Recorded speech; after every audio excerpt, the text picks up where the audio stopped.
दोस्तों 4-5 दिन इंतजार करने तो बाद सारी इंटरनेशनल सिचुएशन वॉच करने तो बाद ਅੱਜ मैं सोचा कि ਤੁਹਾਡੇ ਨਾਲ अपने विचार ਸਾਂਝੇ ਕਰਾਂ और ਤੁਸੀਂ ਸਾਰੇ ਜਾਣਦੇ ਹੋ कि पिछले दिनों कैनेडा के प्राइम मिनिस्टर मिस्टर ट्रूडो ने ਉੱਥੋਂ ਦੀ पार्लीमेंट ਵਿੱਚ अपने देश की सरकार के उत्ते काफ़ी गंभीर इल्जाम लगाए हरदीप सिंह निज्जर के कतल ਨੂੰ ਲੈ ਕੇ और उन्हों की सपोर्ट ਉੱਥੋਂ ਦੀਆਂ ਜਿਹੜੀਆਂ प्रमुख दो ओपोजिशन पार्टीज़ ने उन्होंने लीडर ने खड़ के उत्थे उन्होंने पार्लीमेंट के विच इस गल का इंसाफ मंगया और ये मैं 4-5 दिन इसलिए मैं अज मैनू बोलण ते मैं मजबूर हाँ। हालांकि जिहड़ी मेरी एक नैशनल पार्टी है उहदा व्यू पॉइंट तकरीबन सब नूं पता वा, पर फिर भी मैं समझा कि पिछले 4-5 दिन तो कोई भी सिख आगू पंजाब का नहीं बोलिया। एक भी आदमी जिहड़ा कोई पंजाब का या सिखां की गल कह सकता होया कोई नहीं बोलिया। और विशेष तौर पर ये मैं सिंगल आउट करूँगा जिहड़ा श्रोमणी अकाली दल के इस वक्त काबज ने बादल का परिवार सुखबीर सिंह बादल, हरसिमरत कौर बादल पार्लीमेंट के मैंबर्स ने और देश में लोक सभा का सैशन चल रहा है, एक शब्द नहीं बोले। वीज़ा वगैरह तो बोले ने, लेकिन जिहड़े एलीगेशनस ह्यूमन राइट्स अब्यूज़ दे और उन्होंने धरती के उत्ते जिहड़ा कतल होया एक सिख भावां कि उसनूं खालिस्तानी कहा गया, उसनूं टैररिस्ट कहा गया कि किसी सूबे के कोल किसी गवर्नमेंट के कोल इस तरह का अधिकार है कि कोई विदाउट एनी ट्रायल बिना किसी कोर्ट किसी अदालत की कार्रवाई तो किसी को कतल किया जा सकता। सवाल ये उठिया वा और इत्थे कोई नहीं बोलिया। उन्होंने तो मैनू मजबूरी समझ आ गई बादल होना दी हुण चंगी तरह नाल कि वो बीजेपी के अगे गोडे टेक रहे हैं चंद वोटां दे वास्ते। शायद उन्होंने लगता कि जो पार्लीमेंट में असीं अज उल्ट बोलांगे तो साडा शायद समझौता ना होवे, तो फिर अकाली दल थोड़ो रहा है। फिर तो एक नॉर्मल सुधारण जिद्दां बाकी पोलीटिकल पार्टियां ने जिद्दां इन्हां ने धारा 370 जो जम्मू कश्मीर के 2 टोटे किए गए सीगे उदों बीजेपी ने हमायत की, बिल्कुल उस तर्ज के उत्ते अज ये उत्थे बैठे ने। तो फिर सिखां नाल गिला करदे ने आण के कि जी सिख सानू अकाली दल नूं क्यों छड्ड रहे ने, अपनी मां पार्टी नूं क्यों छड्ड रहे ने, क्योंकि सिखां नूं लग रहा कि तुसीं मां पार्टी नहीं कि तुसीं एक टब्बर की पार्टी बन के रहे। दूसरा भगवंत मान ये चीफ मिनिस्टर है पंजाब का, ये मत समझना कि आम आदमी पार्टी कली नूं बिलोंग करता। अज वो 3 करोड़ पंजाबियों का चीफ मिनिस्टर है, मुख मंत्री आ, पहरेदार आ, चौकीदार आ। एक शब्द नहीं बोलिया। वो एडा इंपॉर्टेंट एक इशू, मतलब 8 लाख के करीब पंजाबी कैनेडा दे जिन्हां दा भविख, उन्हां चों बहुते नौजवान तबका वा जिन्हां दा भविख दाऽ ते लग गया ते अपने सूबे की इज्जत दाऽ ते लग गई पंजाब की, और खास तौर पर उन्हां विचों सिखां दी। क्योंकि जदों भी कोई इदां दा एक्शन हुंदा या जदों कोई इदां दा मुद्दा उठदा जिथे खालिस्तान की गल वजदी है, उत्थे फिर साडे देश का जिहड़ा इलैक्ट्रॉनिक मीडिया है अते जिहड़े ट्रोल करन वालियां फौजां ने इत्थे वो फिर दब के सारे सिखां नूं एक रंग विच पेंट करदियां ने, इक्को छवि दे विच कि इह तां गदार ने, ये अतवादी ने, और किद्दां किद्दां दे शब्द चलते हैं। इत्थों तक कि साडा एक कलाकार आउणा सीगा शुभनीत, उसने इत्थे इंडिया च आण के परफॉर्म करना सीगा, एड्डी ट्रोलिंग की कि उसका एक शो जिहड़ा सी कैंसिल। वो तो एक सिर्फ सादा जिहा कलाकार सीगा और वो कह रहा कि मैं अपनी धरती ते आउणा चाहुंदा सीगा। आ इहदा इफैक्ट पिया।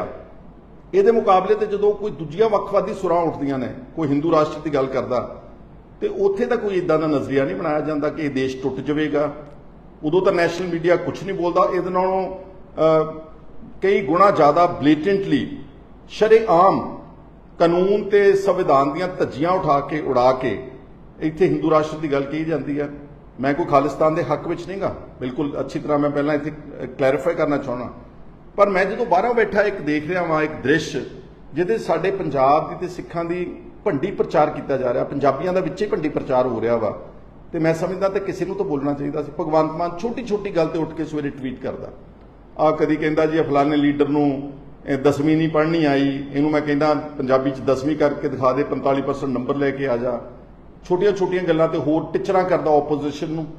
अज एडा वड्डा एक मसला उठिया जिहदे ते कौन साथ दे रहा कैनेडा का, इंटरनेशनल कम्यूनिटी च अज अमेरिका USA उन्होंने नाल खड़ा वा। उन्होंने एक प्रॉपर वाइट हाउस तो स्टेटमेंट आई है कि असीं किसी भी इस तरह के इशू ते किसी कंट्री नूं एग्जैम्पशन नहीं दे सकते। एग्जैम्पशन मतलब कि असीं उन्होंने ਅੱਖੋਂ ਪਰੋਖੇ ਨਹੀਂ ਕਰ ਸਕਦੇ ਕਿ ਤੁਸੀਂ ਕੁਝ ਵੀ ਕਰੋ ਤੇ ਅਸੀਂ ਸਿਰਫ ਤੁਹਾਡੇ ਨਾਲ ਵਪਾਰ ਦੇ ਸਾਧਨ ਬਣਾਉਣੇ ਨੇ, ਸੰਬੰਧ ਬਣਾਉਣੇ ਨੇ, ਇਸ ਕਰਕੇ ਅਸੀਂ ਇਸ ਨੂੰ ਐਗਜ਼ੈਂਪਟ ਕਰ ਰਹੇ ਹਾਂ। ਇੱਦਾਂ USA ਨਾਲ ਖੜਾ ਹੋ ਗਿਆ, ਫਿਰ ਆਸਟ੍ਰੇਲੀਆ ਨਾਲ ਖੜਾ ਹੋ ਗਿਆ, ਫਿਰ UK ਨਾਲ ਖੜਾ ਹੋ ਗਿਆ, ਫਿਰ ਨਿਊਜ਼ੀਲੈਂਡ ਨਾਲ ਖੜਾ ਹੋ ਗਿਆ, ਫਿਰ G7 ਜਿਹੜਾ most powerful group of nations ਹੈ, ਫਿਰ ਉਹ ਖੜੇ ਹੋ ਗਏ। ਜਿਹੜੀਆਂ ਆਪਾਂ ਕਹਿੰਦੇ 5 ਆਈਜ਼ ਇੱਕ ਗਰੁੱਪ ਬਣਿਆ ਨੇਸ਼ਨਸ ਦਾ ਤਾਕਤਵਰ, ਫਿਰ ਸਾਰੇ ਉਹ ਖੜੇ ਹੋ ਗਏ ਨੇ।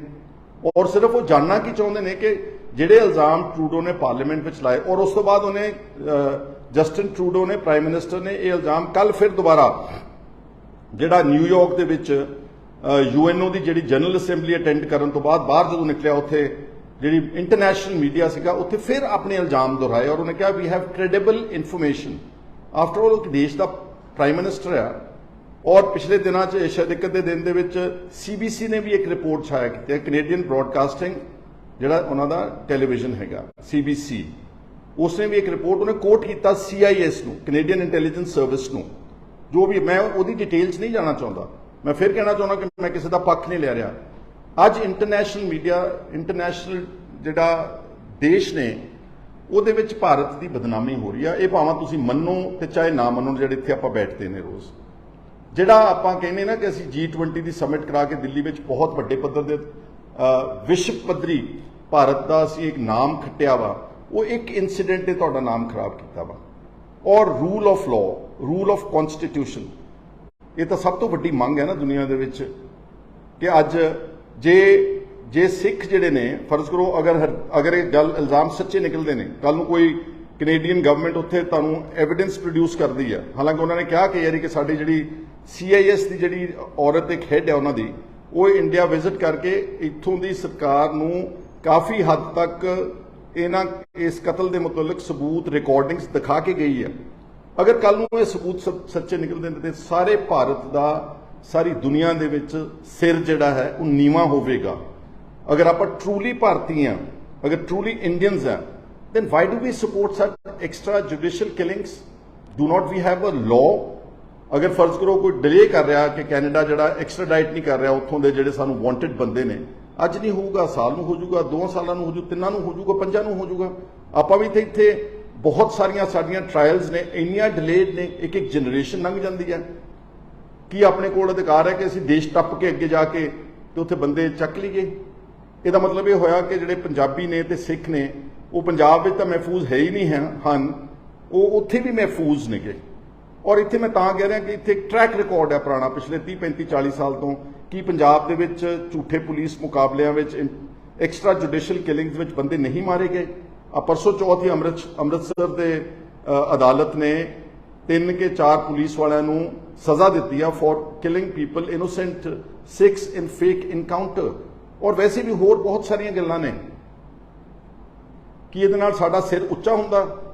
ਕੀ ਇਹਦਾ ਮਤਲਬ ਹੈ ਕਿ ਉਹ ਕੀ ਕਹਿੰਦੇ ਹੁੰਦੇ ਕਿ ਜਿਹੜਾ ਤਕੜਾ ਉਹਦੀ 7ਵੀਂ ਹੀ ਸੌ, ਕਿ ਜਿਹੜਾ ਤਕੜਾ ਉਹ ਜਿੱਥੇ ਮਰਜ਼ੀ ਜਾ ਕੇ ਜਿਹਨੂੰ ਮਰਜ਼ੀ ਮਾਰ ਦੇਵੇ? ਇਹ ਤਾਂ ਫਿਰ ਤਕੜੇ ਤੇ ਕਮਜ਼ੋਰ ਦੀ ਲੜਾਈ ਹੋਊਗੀ। ਇਹ ਤਾਂ ਫਿਰ ਰੂਲ ਆਫ ਲਾਅ ਤੇ ਕਨਸਟੀਟਿਊਸ਼ਨ ਦੀ ਲੜਾਈ ਤੇ ਅਦਾਲਤਾਂ ਦੀ ਲੜਾਈ ਤਾਂ ਰਹਿ ਨਹੀਂ ਗਈ। ਫਿਰ ਇਹ ਤਾਂ ਡਿਸਆਰਗੇਨਾਈਜ਼ਡ ਗਰੁੱਪਸ ਕਰਦੇ ਨੇ ਦੁਨੀਆ ਦੇ ਵਿੱਚ, ਜਿਹੜੇ ਸੋ ਕਾਲਡ ਟੈਰਰਿਸਟ ਗਰੁੱਪਸ ਨੇ, ਆਰਗੇਨਾਈਜੇਸ਼ਨ ਨੇ, they have no rule of law. But countries like India, ਜਿਹੜੀ ਇੱਕ ਬਹੁਤ ਵੱਡੀ ਡੈਮੋਕ੍ਰੇਸੀ ਹੈ ਸਾਰੀ ਦੁਨੀਆ ਦੇ ਵਿੱਚ, ਇੱਕ ਗਰੋਇੰਗ ਡੈਮੋਕ੍ਰੇਸੀ ਆ, ਇੱਕ ਪ੍ਰੋਗਰੈਸਿਵ ਕੰਟਰੀ ਗਿਣਿਆ ਜਾ ਰਿਹਾ ਵਾ ਸਾਰੀ ਦੁਨੀਆ 'ਚ। ਸਾਡੀ ਇਕਨੋਮੀ ਇਸ ਵਕਤ ਉਤਲੇ ਨੰਬਰਾਂ ਵਿੱਚ ਆ ਰਹੀ ਹੈ। ਸਾਡੀ 3 ਟ੍ਰਿਲੀਅਨ ਡਾਲਰਸ ਦੀ ਇਕਨੋਮੀ ਆ। ਹਾਲਾਂਕਿ Canada the we not to forget, ਉਹਦੀ ਸਾਡੇ ਮੁਕਾਬਲੇ ਤੇ ਪੋਪੂਲੇਸ਼ਨ 140 ਕਰੋੜ ਦੇ ਮੁਕਾਬਲੇ ਤੇ ਸਿਰਫ 4 ਕਰੋੜ ਆ। ਉਹਨਾਂ ਦੀ ਇਕਨੋਮੀ 2 ਟ੍ਰਿਲੀਅਨ ਦੀ ਹੈਗੀ ਆ। ਔਰ ਉਹਨਾਂ ਦਾ ਜਿਹੜਾ ਪਰ ਕੈਪੀਟਾ ਹੈਗਾ ਐਜ਼ ਪਰ GDP, ਉਹ ਸਾਡੇ ਨਾਲੋਂ ਕਈ ਗੁਣਾ ਜ਼ਿਆਦਾ। ਚਲੋ ਮੈਂ ਉਸ ਪਾਸੇ ਨਹੀਂ ਜਾਣਾ ਚਾਹੁੰਦਾ, ਪਰ ਸਾਡੇ ਕੋਲ ਇੱਕ ਸੰਵਿਧਾਨ ਹੈ, ਰੂਲ ਆਫ ਲਾਅ ਹੈ। ਔਰ ਮੈਨੂੰ ਤਾਂ ਐਂ ਲੱਗਦਾ ਅਗਰ ਇਹ ਗੱਲਾਂ ਸੱਚੀਆਂ ਉੱਥੇ ਨਿਕਲ ਰਹੀਆਂ ਨੇ, ਇਹਦਾ ਮਤਲਬ ਇੱਥੇ ਤਾਂ ਪੰਜਾਬ ਦੇ ਵਿੱਚ ਕੋਈ ਵੀ ਸੇਫ ਨਹੀਂਗਾ। ਇਹਦਾ ਮਤਲਬ ਕੋਈ ਵੱਡੀ ਗੱਲ ਨਹੀਂ। ਮੈਂ ਸ਼ੰਕਾ ਜ਼ਾਹਰ ਕਰ ਰਿਹਾ ਹਾਂ ਕਿ ਦੀਪ ਸਿੱਧੂ ਵੀ ਇਸੇ ਤਰ੍ਹਾਂ ਦਾ ਕਤਲ ਦਾ ਸ਼ਿਕਾਰ ਹੋਇਆ ਹੋਵੇਗਾ, ਅਤੇ ਹੋਰ ਵੀ ਹੋਇਆ ਹੋਣਗੇ ਜਿਹੜੇ ਵੋਕਲ ਨੇ। ਇੱਥੇ ਗੈਂਗਸਟਰਸ ਜੇਲ੍ਹਾਂ 'ਚੋਂ ਬੈਠੇ ਵਿਦੇਸ਼ਾਂ ਦੇ ਉਹ ਛੋਰੇ ਕਤਲਾਂ ਦਾ ਜ਼ਿੰਮੇਵਾਰੀ ਚੱਕ ਰਹੇ ਨੇ, ਔਰ ਉਹਨਾਂ ਨੂੰ ਸਾਡਾ ਨੈਸ਼ਨਲ ਟੈਲੀਵਿਜ਼ਨ ਉਹਨੂੰ ਫਲੌਂਟ ਕਰ ਰਿਹਾ ਵਾ। ਇੱਕ ਜੇਲ੍ਹ 'ਚ ਬੈਠਾ ਗੈਂਗਸਟਰ ਆ, ਪਿਛਲੇ ਦਿਨਾਂ 'ਚ ਤੁਸੀਂ ਦੇਖਿਆ ਵਾ। ਔਰ ਇੱਥੇ ਜੇਲ੍ਹ 'ਚ ਬੈਠੇ ਗੈਂਗਸਟਰਸ ਇੰਟਰਵਿਊਜ਼ ਦੇ ਰਹੇ ਨੇ ਕਿ ਇਹ ਇਸ ਰੂਲ ਆਫ ਲਾਅ ਤੇ ਇਸ ਕਨਸਟੀਟਿਊਸ਼ਨ ਤੇ ਅਸੀਂ ਫਖਰ ਕਰਦੇ ਹਾਂ। कि भगवंत मान तुसी फोटो पिछे बाबा साहब अंबेडकर की इसलिए टंगी हुई है कि तुसी तुहाडे पंजाब दे विच जेलां चों इंटरव्यूआं चलन ते जेलां चों सब कुछ चले वीडियोज़ आउण ते तुसी कुछ ना करो। और एडे इंपॉर्टेंट सेंसेशनल मैटर दे उत्ते जिथे ਲੱਖਾਂ नौजवानों का भविख जुड़िया तुसी उहदे ते ना बोलो। इत्थों तक मेरा ख्याल तो शायद भगवंत मान वीजे ते भी नहीं बोलिया, चलो अकालियां ने माड़ी मोटी संग की, वो वीजे ते बोले। मैं वीजे ते भी कहना चाहना कि यह की ਇਹਦੇ ਨਾਲ ਕਿੱਡਾ ਕੱਚੀ ਛਵੀ ਜਾਵੇਗੀ ਆਪਣੀ, ਜਾਣਦਿਆਂ ਹੋਇਆਂ ਕਿ ਪੰਜਾਬ ਦੇ ਔਰ ਭਾਰਤ ਦੇ ਸ਼ਾਇਦ ਭਾਰਤ ਦੀ ਟੋਟਲ ਇੰਡੀਅਨ ਪੋਪੂਲੇਸ਼ਨ ਕੈਨੇਡਾ ਵਿੱਚ 4 ਕਰੋੜ ਵਿੱਚੋਂ ਅਪਰੋਕਸੀਮੇਟਲੀ 20 ਲੱਖ ਆ। ਤੁਸੀਂ ਇਸ ਇੱਕ इंसीडेंट ਨੂੰ ਇਸ਼ੂ ਬਣਾ ਕੇ ਤੁਸੀਂ ਕਹਿੰਦੇ ਅਸੀਂ ਕੈਨੇਡੀਅਨਸ ਨੂੰ ਕਿਸੇ ਨੂੰ ਵੀਜ਼ਾ ਨਹੀਂ ਦੇਣਾ, ਉਹਦੇ ਬਹੁਤ ਸਾਰੇ ਗੈਰ ਪੰਜਾਬੀ ਵੀ ਮਾਰੇ ਜਾਣਗੇ, ਬਹੁਤ ਸਾਰੇ ਕੇਰਲਾ ਦੇ, ਬਹੁਤ ਸਾਰੇ ਸਾਊਥ ਇੰਡੀਅਨ ਦੇ ਸਟੇਟ ਦੇ, ਗੁਜਰਾਤ ਦੇ ਪ੍ਰਾਈਮ ਮਿਨਿਸਟਰ ਸਾਹਿਬ ਦੀ ਸਟੇਟ ਦੇ ਬਹੁਤ ਪ੍ਰੋਗਰੈਸਿਵ ਬਿਜ਼ਨਸਮੈਨ ਕੈਨੇਡਾ ਤੇ ਅਮਰੀਕਾ 'ਚ ਬੈਠੇ ਨੇ, ਇਹ ਤਾਂ ਉਹ ਵੀ ਸ਼ਿਕਾਰ ਹੋ ਜਾਣਗੇ। ਔਰ ਮੈਂ ਅੰਤ ਵਿੱਚ ਕਹਿਣਾ ਚਾਹੁੰਦਾ, ਦੇਖੋ ਮੈਂ ਅੱਜ ਬੋਲਿਆ, ਹੋ ਸਕਦਾ ਮੈਨੂੰ ਇਸ ਗੱਲ ਵਾਸਤੇ ਖਮਿਆਜ਼ਾ ਵੀ ਭੁਗਤਣਾ ਪਵੇ, ਪਰ ਫਿਰ ਅਲਟੀਮੇਟਲੀ ਕੀ ਕਹਿੰਦੇ ਨੇ ਕਿ ਸਭ ਕੁਝ ਰਾਜਨੀਤੀ ਨਹੀਂ ਹੁੰਦੀ, ਕੁਝ ਤੁਹਾਡੀ ਜ਼ਮੀਰ ਵੀ ਹੁੰਦੀ ਆ, ਤੁਹਾਡੇ ਅੰਦਰ ਜਿਹੜੇ ਜਜ਼ਬਾਤ ਤੇ ਭਾਵਨਾਵਾਂ ਨੇ ਉਹਦੇ ਬਾਰੇ ਮੈਂ ਬੜਾ ਸੋਚਣ ਵਿਚਾਰਨ ਤੋਂ ਬਾਅਦ ਇਹ ਗੱਲ ਮੈਂ ਅੱਜ ਤੁਹਾਡੇ ਸਾਹਮਣੇ ਰੱਖੀ ਆ। ਔਰ ਜਿੱਥੋਂ ਤੱਕ ਕਾਂਗਰਸ ਦਾ ਵਿਊ ਪੁਆਇੰਟ ਹੈ, ਠੀਕ ਹੈ ਸਾਡੇ ਕੁਝ ਲੀਡਰਸ ਇੱਥੇ ਉਹੀ ਨੈਸ਼ਨਲਿਸਟ ਵਿਊ ਪੁਆਇੰਟ ਲੈਂਦੇ ਨੇ, ਉਹਨਾਂ ਨੂੰ ਅਧਿਕਾਰ ਹੈਗਾ ਕਿਉਂਕਿ ਉਹਨਾਂ ਦਾ ਦਾਇਰਾ ਇੱਕ ਸਾਰੇ ਦੇਸ਼ ਦੇ ਐਂਗਲ ਤੋਂ, ਲੇਕਿਨ ਸਾਡਾ ਦਾਇਰਾ ਤਾਂ ਸਾਡੀ ਆਪਣੀ ਸਟੇਟ ਹੈ, ਸਾਡੀ ਆਪਣੀ ਕੌਮ ਹੈ। ਜੇ ਅਸੀਂ ਆਪਣੀ ਕੌਮ ਨੂੰ ਨਹੀਂ ਬੋਲਾਂਗੇ ਤੇ ਫਿਰ ਅਸੀਂ ਲੀਡਰ ਕੋਣ ਦੇ ਹੱਕਦਾਰ ਨਹੀਂ। ਹਾਲਾਂਕਿ ਅਗਰ ਮੈਂ ਰਾਹੁਲ ਗਾਂਧੀ ਨੂੰ ਦੀ ਗੱਲ ਕੋਟ ਕਰਾਂ ਤੇ ਉਹ ਜਦੋਂ ਪਿੱਛੇ ਇੰਗਲੈਂਡ ਦੇ ਦੌਰੇ ਤੇ ਗਏ ਸੀ, ਉਹਨਾਂ ਨੇ ਆਕਸਫੋਰਡ ਵਿੱਚ ਇੱਕ ਇੰਟਰਵਿਊ ਦਿੱਤੀ ਹੋਈ ਆ, ਉਹਨਾਂ ਨੇ ਉੱਥੇ ਬੈਠ ਕੇ ਇੰਗਲੈਂਡ ਦੀ ਧਰਤੀ ਤੇ ਕਿਹਾ ਸੀਗਾ ਕਿ ਜਿਹੜੀਆਂ ਮਾਈਨੋਰਿਟੀਜ਼ ਨੇ ਇੰਡੀਆ ਦੇ ਵਿੱਚ, particularly ਸਿੱਖਸ ਤੇ ਮੁਸਲਿਮਸ ਨੂੰ ਸਿੰਗਲ ਆਊਟ ਕੀਤਾ ਕਿ ਇਹ ਸੈਕੰਡ ਰੇਟ ਸਿਟੀਜ਼ਨਸ ਨੇ।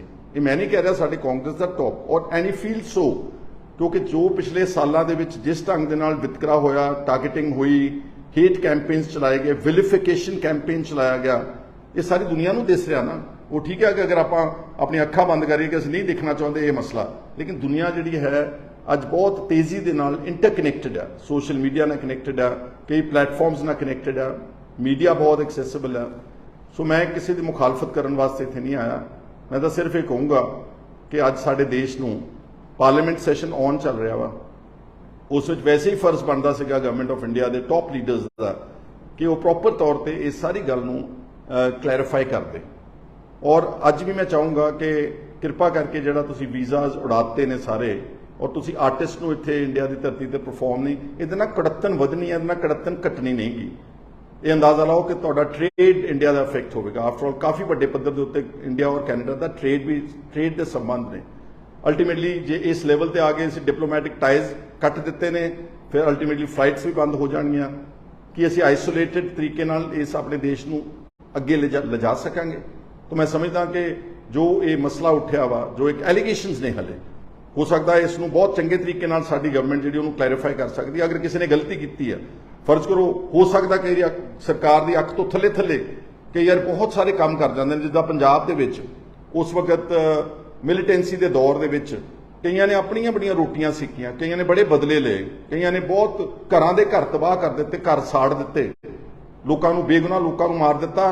ਉਹਦੀ ਆੜ ਦੇ ਵਿੱਚ ਕਿਤੇ ਇਹ ਤਾਂ ਨਹੀਂਗਾ ਕਿ ਦੇਸ਼ ਦੀ ਏਕਤਾ ਤੇ ਅਖੰਡਤਾ ਨੂੰ ਬਰਕਰਾਰ ਰੱਖਣ ਦੀ ਆੜ ਵਿੱਚ ਥੱਲੇ ਹੀ ਕਿਸੇ ਨੇ ਕਰ, ਹੋ ਸਕਦਾ ਇਸ ਤਰ੍ਹਾਂ ਵੀ ਹੋਇਆ ਹੋਵੇ। ਸੋ ਇਹ ਸਾਰੀਆਂ ਗੱਲਾਂ ਜਿਹੜੀਆਂ ਨੇ ਕਲੈਰੀਫਿਕੇਸ਼ਨ ਮੰਗਦੀਆਂ, ਪਰੰਤੂ ਮੈਨੂੰ ਬੜਾ ਦੁੱਖ ਹੋਇਆ ਕਿ ਐਡਾ ਸਾਡਾ ਇੱਕ ਮਾਣਮੱਤਾ ਸੂਬਾ ਹੋਵੇ, ਐਡਾ ਗੌਰਵਮਈ ਇਤਿਹਾਸ ਹੋਵੇ, ਔਰ ਸਾਡੇ ਪੰਜਾਬ ਦੇ ਲੋਕਾਂ ਨੇ, ਸਿੱਖਾਂ ਨੇ ਸਭ ਤੋਂ ਜ਼ਿਆਦਾ ਦੇਸ਼ ਦੀ ਆਜ਼ਾਦੀ ਵਿੱਚ ਫਾਂਸੀਆਂ ਦੇ ਰੱਸੇ ਚੁੰਮੇ ਹੋਣ, ਕਾਲੇ ਪਾਣੀ ਦੀਆਂ ਕੈਦਾਂ ਕੱਟੀਆਂ ਹੋਣ, ਔਰ ਸਭ ਤੋਂ ਜ਼ਿਆਦਾ ਕੁਰਬਾਨੀਆਂ ਦਿੱਤੀਆਂ ਹੋਣ। ਮੈਂ ਉਹ ਗਿਣਾਉਣਾ ਨਹੀਂ ਚਾਹੁੰਦਾ, ਕੂਕਾ ਲਹਿਰ ਤੇ ਬਾਬਾ ਗਦਰੀ ਬਾਬੇ ਕਿੱਥੋਂ ਉੱਠ ਕੇ ਵਿਦੇਸ਼ਾਂ ਚੋਂ ਆਣ ਕੇ ਇਸ ਦੇਸ਼ ਨੂੰ ਆਜ਼ਾਦ ਕੀਤਾ।